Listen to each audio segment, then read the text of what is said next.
Good morning students, कैसे हो आप सब लोग। मैं जयपाल यादव आज आपका एक बार फिर से स्वागत करता हूं मेरे ऑनलाइन यूट्यूब प्लेटफॉर्म पर, जिसका नाम है इनसाइक्लोपीडिया ऑफ स्टडी। आज हम मुग़ल राजा जहांगीर के बारे में पढ़ेंगे, जो 1605 से लेकर के 1627 ईस्वी तक मुग़लों के नए राजा रहे हैं।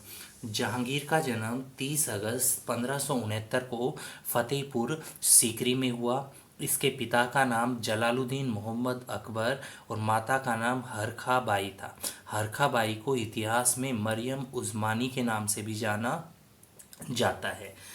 अकबर का ये मानना था कि उसको जहांगीर की प्राप्ति सलीम चिश्ती की दुआओं के कारण हुई है। यही रीज़न था कि वो उसका बचपन का नाम सलीम, या ये उसे प्यार से शेखू बाबा के नाम से भी बुलाते थे। 3 नवंबर 1605 को आगरा फोर्ट, आगरा के किले में कोरोनेशन या राज्यभिषेक किया गया। किसका? जहांगीर का।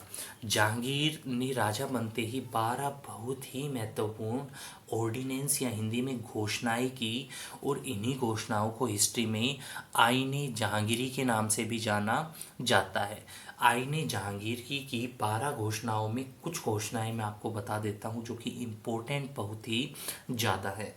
इन 12 घोषणाओं में सबसे इम्पोर्टेंट घोषणा जो थी वो इसने जुडिशियरी या न्यायपालिका के लिए की थी।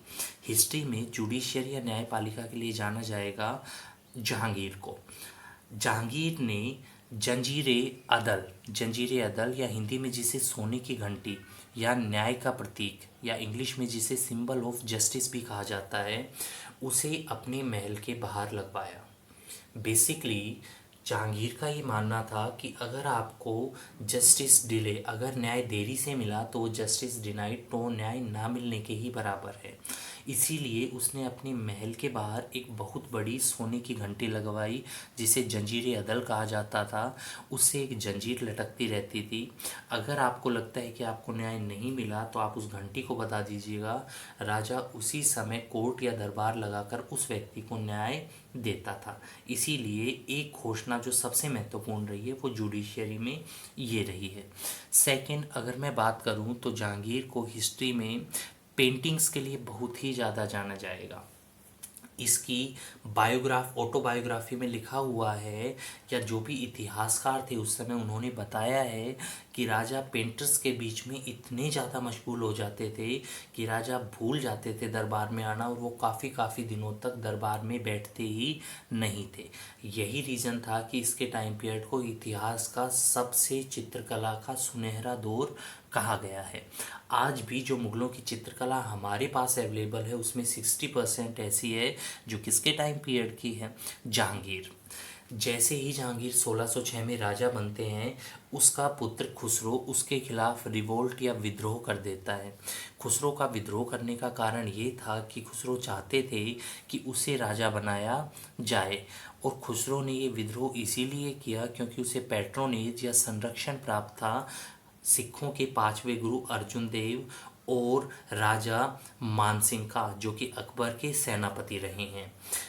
जैसे ही ये बात जहांगीर को पता लगती है, जहांगीर खुसरो को अंधा करवा देते हैं, क्योंकि जहांगीर को पता था कि मुग़लों में ये परंपरा है कि अंधे व्यक्ति को कभी भी राजा नहीं बनाया जा सकता। और चूंकि खुसरो को भड़काने में अर्जुन देव का हाथ सबसे ज़्यादा था, यही रीज़न था कि वो अर्जुन देव को एग्जीक्यूट या फांसी दिलवा देते हैं लाहौर में। आज भी लाहौर के किले के बाहर ही गुरु अर्जुन देव की समाधि है। 1608 में ईस्ट इंडिया कंपनी, देखिएगा, ईस्ट इंडिया कंपनी को भारत में व्यापार करने की अनुमति देने वाले भी जहांगीर ही रहे हैं। 1608 में ईस्ट इंडिया कंपनी की तरफ से उनके एक रिप्रेजेंटेटिव प्रतिनिधि विलियम हॉकिंस हेक्टर नामक शिप से भारत आते हैं, और ये आगरा के किले में जाते हैं जहांगीर के सामने। इसे पता था कि मुग़लों की कोर्ट लैंग्वेज फारसी है, पर्शियन है उनकी आधिकारिक भाषा। तो विलियम हॉकिंस पर्शियन लैंग्वेज सीख करके आते हैं, और जैसे ही एक अंग्रेज़ व्यक्ति फारसी भाषा बोलता है जहांगीर के सामने, तो जहांगीर बहुत खुश होते हैं और उसे इंग्लिश खां का टाइटल दे देते हैं। और इसके साथ साथ उसे 400 मनसब भूमि भी दे दी जाती है, और ये लगभग 3 साल तक जहांगीर के दरबार में रहा, लेकिन जहांगीर इसे कभी भी व्यापार करने की अनुमति नहीं देता। 1615 में ब्रिटेन के राजा किंग जेम्स फर्स्ट अपने एक रिप्रेजेंटेटिव या प्रतिनिधि टॉमस रो को दोबारा भेजते हैं, और टॉमस रो जहांगीर से व्यापार करने की अनुमति ले लेता है और इसी के साथ ही अपनी पहली फैक्ट्री सूरत में एस्टेब्लिश करते हैं। तो भारत में मुगलों को व्यापार करने की अनुमति देने वाले भी रहे हैं कौन? जहांगीर। जहांगीर ने निसार नाम के क्वाइंस या सिक्के चलवाए जो कि सिल्वर या चांदी के बने हुए होते थे। 1611 में इसने मेहरुनिसा से शादी की जो हिस्ट्री में नूरजहां के नाम से फेमस हुई। मेहरुनिसा को नूरजहां का टाइटल जहांगीर ने ही दिया। नूरजहाँ की अगर मैं बात करूं तो बहुत ही पावरफुल रही है नूरजहाँ। नूरजहाँ ने और उस समय जहांगीर के शासनकाल में और अपना एक अलग से ही गुट बना लिया था। हिस्ट्री में बहुत ही फेमस रहा है नूरजहाँ गुट। नूरजहाँ के इस गुट में उसके पिता एतमादुद्दौला शामिल थे। एतमादुद्दौला का वास्तविक नाम गयास बेग था, लेकिन जहांगीर ने उन्हें एतमादुद्दौला का टाइटल या उपाधि दी थी। इसकी मदर का नाम अस्मत बेगम था। अस्मत बेगम ये दोनों फारस के रहने वाले थे और पहली बार ये अकबर के दरबार में आए थे। अगर मैं बात करूं अस्मत बेगम, तो अस्मत बेगम वो पहली महिला रही है जिसने इत्र या परफ्यूम बनाया। इत्र बनाने की शुरुआत अस्मत बेग ने की फारस से, और फिर उसने इत्र बनाने की कला अपनी बेटी नूरजहाँ को सिखाई। और ऑफिशियली भारत में जब नूरजहाँ पहली बार आती है तो वो भारत में इत्र बनाने की शुरुआत मुगलों के समय से करती है। तो भारत में इत्र की शुरुआत करने वाला माना गया है किसे? नूरजहाँ को। और आपने ज्योग्राफी में पढ़ा था कन्नौज जो कि उत्तर प्रदेश का एक शहर है, उसे इत्र कैपिटल ऑफ इंडिया, उसे भारत की इत्र राजधानी कहा जाता है। अगर मैं नूरजहाँ की बात करूं तो नूरजहाँ का इन्फ्लुएंस्ड इतना ज़्यादा रहा है मुग़लों में कि जब इसके पिता एतमादुद्दौला की डेथ होती है तो ये एतमादुद्दौला का मकबरा बनाती है। और इसका मकबरा ये कहाँ बनाती है? आगरा। आगरा में। और इसका मकबरा इतना आलीशान है कि इसके मकबरे को हम मिनी ताजमहल के नाम से भी जानते हैं। जबकि बेसिकली मकबरे मुग़लों के ही बनते थे, बाकी हिस्ट्री में मकबरे किसी के भी नहीं रहे या बहुत ही कम रहे हैं। नूरजहाँ शेर अफ़गान एक राजा थे अफ़गानिस्तान के, जिनका असली नाम अली कुली खां था। शेर अफ़गान का उन्हें टाइटल दिया गया था। उनकी विधवा थी। यही रीज़न था कि अकबर चाहते थे कि उनकी इकलौती संतान एक विधवा से शादी ना करे। लेकिन 1611 में अपने फादर की डेथ होने के बाद और ये जहांगीर नूरजहाँ से ही विवाह करते हैं। नूरजहाँ ने अपने गुट में अपने पिता एतमादुद्दौला, अपनी माता अस्मत बेग, अपने भाई आसफ खां, इब्राहिम खां और इसके साथ साथ जहांगीर के बेटे शहजादे खुर्रम को अपने ग्रुप में शामिल किया। ये अलग बात था कि बाद में आगे चल कर के और ये ग्रुप दो हिस्सों में बट गया। एक ग्रुप को लीड किया उस समय नूरजहाँ ने, जबकि दूसरे ग्रुप को लीड किया उसके भाई आसफ खां ने। हिस्ट्री में ऐसा क्यों हुआ कि जब ये एक गुट था तो ये आगे चल कर के और दो पार्ट में क्यों डिवाइड हुआ? इसका रीज़न था नूरजहाँ जो कि अफ़गानिस्तान के राजा की विधवा पत्नी थी। इसने 1621 में अपनी बेटी लाडली बेगम इसकी वो बेटी थी जो इसे अफ़गानिस्तान के राजा से पैदा हुई थी। 1621 में ये अपनी पुत्री लाडली बेगम का विवाह जहांगीर के बेटे शहरयार से कर देते हैं। जहांगीर के बेटे किससे कर देते हैं? शहरयार से। और इसी के साथ साथ नूरजहाँ का भाई जिसका नाम आसफ खां था, आसफ खां की बेटी जिसे हिस्ट्री में अर्जुंद बानो बेगम के नाम से भी जाना गया है। और यही अर्जुंद बानो बेगम हिस्ट्री में फेमस हुई किसके नाम से? मुमताज़। तो अर्जुंद बानो बेगम या मुमताज़ की शादी दूसरे शहजादे खुर्रम से हो जाती है। यही रीज़न था कि ये ग्रुप दो हिस्सों में बट गया। क्यों? क्योंकि जहांगीर की मृत्यु के बाद और नूरजहां चाहती थी कि उसके दामाद शहरयार नए राजा बने, जबकि जबकि आसफ खां चाहते थे कि उसके दामाद खुर्रम नए राजा बने।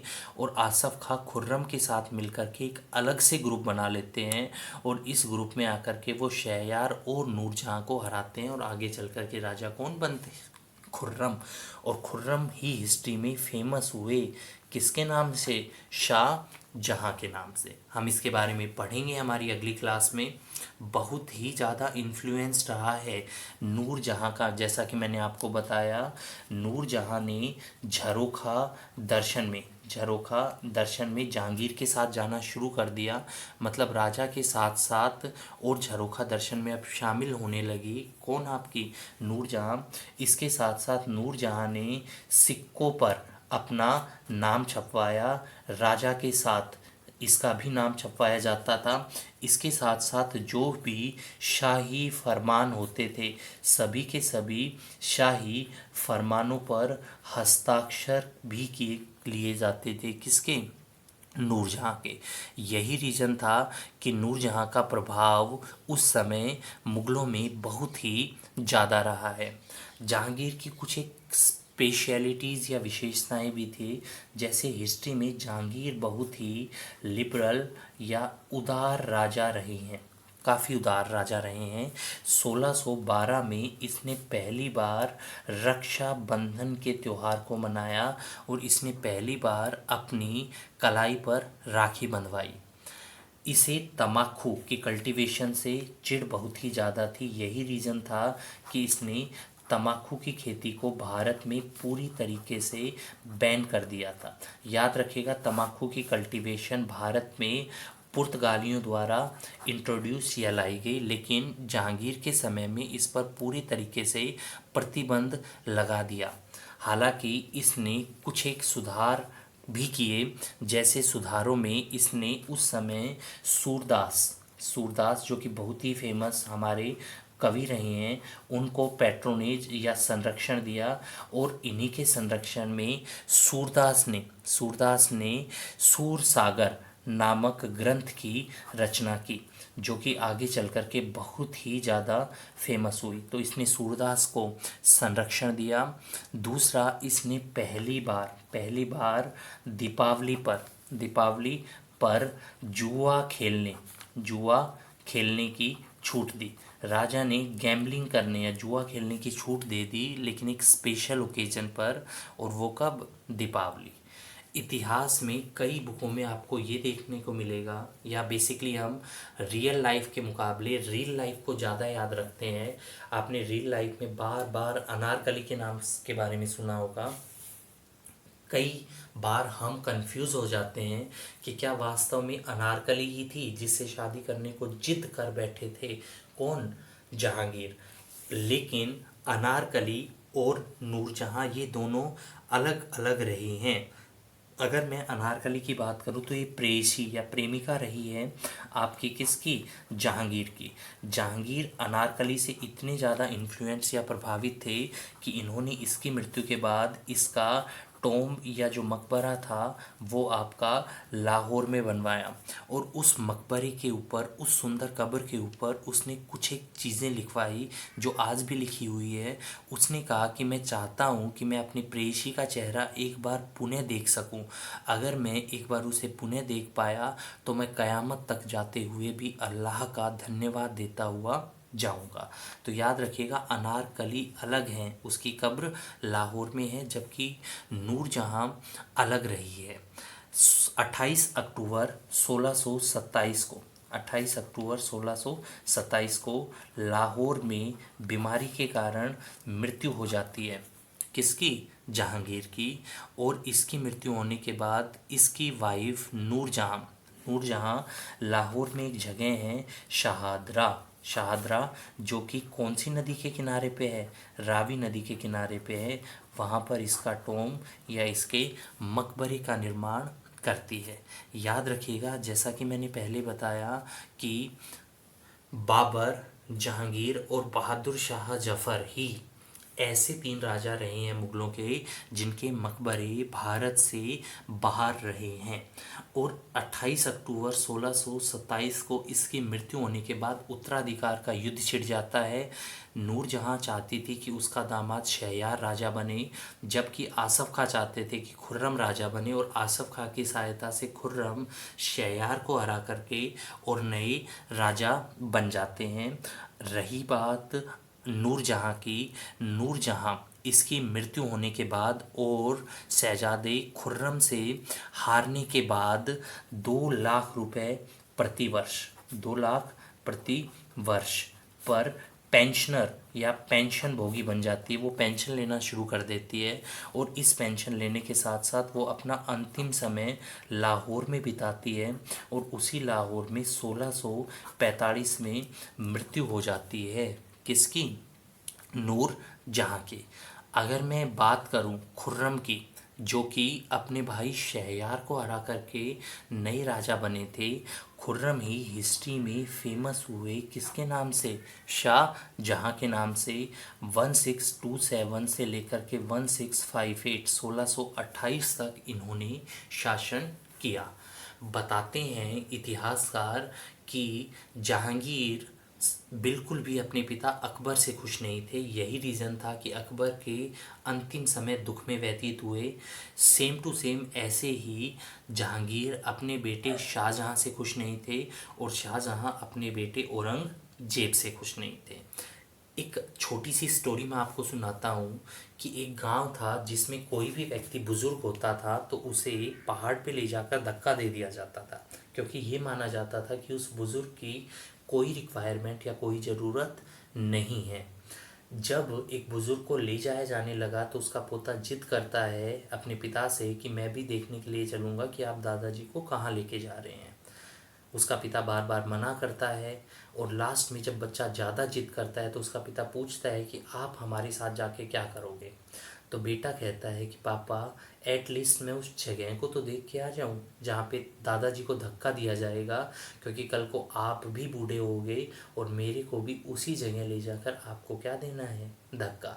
तो ये ट्रेडिशन था। जितना बुरा अकबर के साथ किया उसके बेटे ने, उससे ज़्यादा बुरा उसके साथ हुआ। जितना बुरा जहांगीर के साथ शाहजहां ने किया उससे ज़्यादा बुरा शाहजहां के साथ हुआ, और जितना बुरा शाहजहां के साथ औरंगजेब ने किया, औरंगजेब के साथ उसके बेटे ने उससे भी ज़्यादा बुरा किया।